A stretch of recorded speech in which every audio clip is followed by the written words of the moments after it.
Everyone, welcome to our daily word this morning. A couple minutes after 11, I apologize. I was at a doctor's appointment and we got to talking too much. And so I just arrived back in the office. So sorry I'm late, but it's Friday morning. Thanks for joining me for our time together and our ongoing conversation around Scripture. It's a pretty warm Friday morning for almost the middle of January, but it looks like it's not going to last. So thanks for joining me for our time together and this ongoing conversation. I am grateful that you do. 1 Peter 2, verse 9. But you are a chosen race, a royal priesthood, a holy nation, a people for his possession, so that you may proclaim the praises of the one who called you out of darkness into his marvelous light. Now, if you know me well, or know me a little bit even for that matter, you know that I struggle with the proclamation of greatness, making something great, making something great again.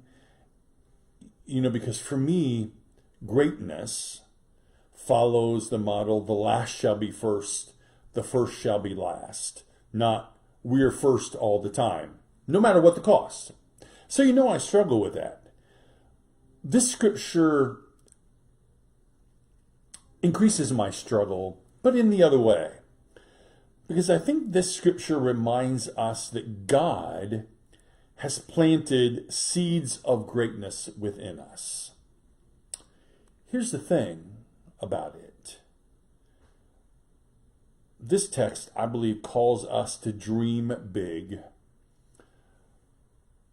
But then because we have these seeds planted within us, we have to sow what we have. Now, when life is difficult, when times are tough, I was talking to my doctor about this today. I haven't felt good since December 19th. It's been a long time. Still don't feel good. We think we're to the bottom of it after our conversation today, and we'll see in a few days what happens.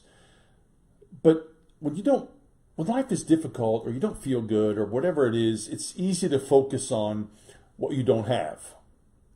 Money, time, skills, qualifications, the right relationships, not having a stomach ache, not having a knee that hurts. The list goes on and on. But here's the thing. Guilt and shame and disappointment and all that stuff, none of those are from God. We sometimes devalue our gifts. We don't think we're good enough. And if you're like me, sometimes you dwell on what you lack. Peter tells us in this text that we're chosen, royal, holy, and called out of darkness for a purpose. Sometimes we can minimize something as small as a seed, but we're called to dream big. Chosen race, royal priesthood, holy nation, a people for God's possession. So God, has planted these seeds deep inside of us. What we do with it, what we're called to do with it, is sow what we have. Not to just go and be first and be great, because I think that devalues everything God calls us to. But instead, to sow what we have, to make a difference in the world around us. That's the challenge. And as much as I've been wrestling for 3 weeks, almost over 3 weeks, with not feeling good at all, barely making it through the day. Share this conversation with my doctor this morning, and he said, "Well, tell me what's going on. Tell me what you're taking. Tell me what's happening." And we talked through it all, and he gave me a reminder much like this, and it's what God calls us to.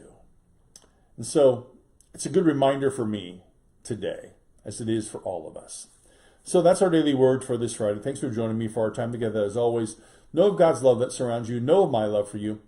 I'll see you Sunday morning at 10:15. If you haven't sent me your names yet for our baptism remembers, send me your names. Text me, call me, email me, write it down on a piece of paper and hand it to me on Sunday. Whatever works. We're gonna renew our baptism vows. We're gonna say our names.